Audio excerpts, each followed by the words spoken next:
We chose API through the most sort of organic method we could come up with. We did a blind test. I got my hands on every mic pre available in every different type of new console on the market right now. And we recorded John's vocal, we recorded his acoustic, and a couple of other things. And I played them for John, and he picked the API every time. My name is Franscoviak. I have been John Mayer's recording engineer, co-producer, live sound mixer, all-purpose audio everything for the last 20 years.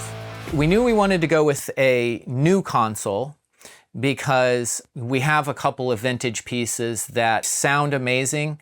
There's a lot of maintenance involved. We wanted something new that was reliable. Obviously, it needed to sound good.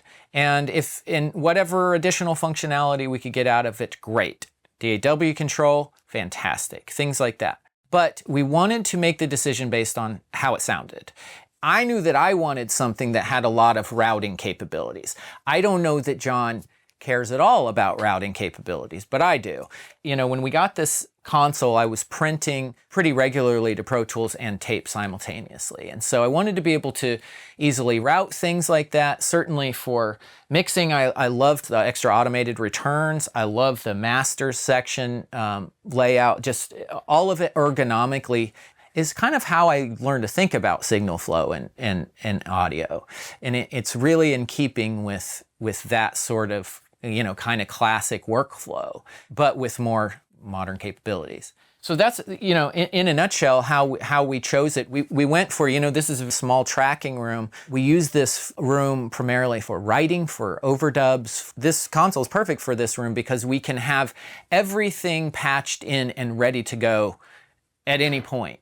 He walks over to a guitar, he walks over to a keyboard, he walks to a vocal mic, whatever. It's just put it on input and go because we have everything laid out on the desk. And so it's just really efficient and provides great workflow, yeah.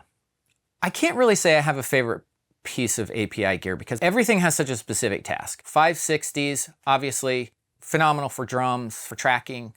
For like a drum mix bus, I've used the 2500 for years and years. In fact, I toured with the 2500 in my rack. It was one of my last two pieces of analog gear I carried on the road. It was 2500 and an 1176. Those were the last two pieces of analog gear. 550s, I use them all the time on John's guitars. I'll sum some mics together and run them through one 550 to kind of get a real cohesive, you know, tight guitar sound. Yeah, got a use for all of it. It just feels familiar. It feels comfortable. And it feels like a record. It kind of does some of the work for you. You know, you can walk away from it thinking you're super talented because you just made something sound like a record. It's the gear, let's be honest.